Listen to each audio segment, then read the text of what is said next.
Hello mga ka-Kingpins! Welcome to my mini vlog!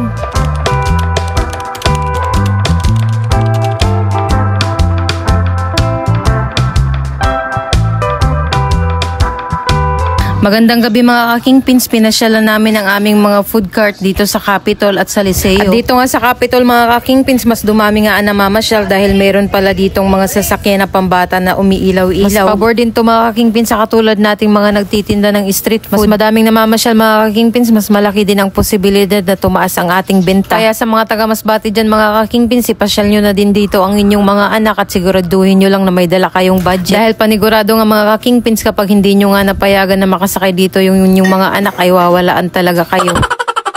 Pero worth it naman mga ka-Kingpins sa magiging bayad nyo dito dahil mag-i-enjoy nga talaga sila. Nagtitipid tayo mga ka-Kingpins kaya hindi ko talaga dito dinadala yung dalawa kong anak. Nako, alam ko na talaga mga ka-Kingpins ang mangyayari na i-imagine ko na nga. Isabay nyo na rin mga ka-Kingpins mag-food trip sa Kingpins Food Cart. Sa gayon mga ka-Kingpins, hindi kayo magutom habang namamasyal. Pagka-uwi nga natin dito mga ka-Kingpins sa bahay, ito back to work na naman tayo. Binabalatan nga natin dito mga ka-Kingpins itong pusit na 4 kilos. And after nito natin mabalatan mga ka-Kingpins, hihiwain natin to. Ito nga mga ka-Kingpins ang ginagawa nating calamares. Matrabaho to mga ka-Kingpins at ito nga ang dahilan kung bakit minsan hindi nga ako nakakapag-upload ng video. Kapag ito nga mga ka-Kingpins sa tinatrabaho ko, nananakit nga ang aking batok, likod at braso. Pero tsinatsaga natin mga ka-Kingpins dahil maraming naghahanap na customer. Daanin na lang nga natin mga ka-Kingpins sa Alaksan para mawala nga ang sakit ng ating katawan.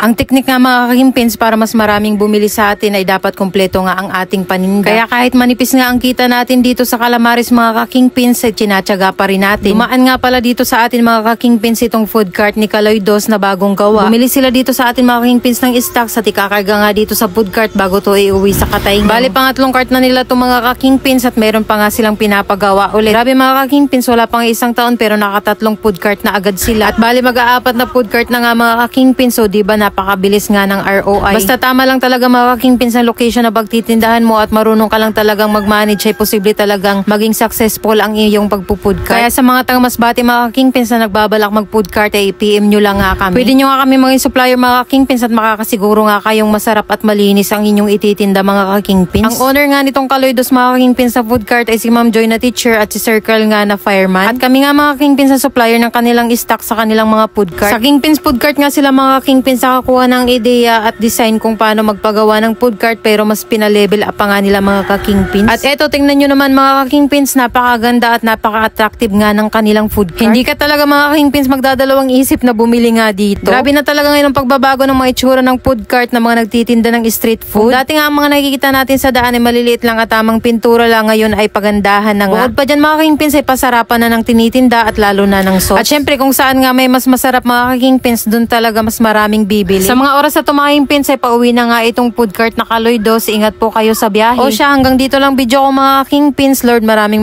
salamat po sa lahat ng blessings. At syempre sa inyo na rin mga ka-Kingpins, follow for more.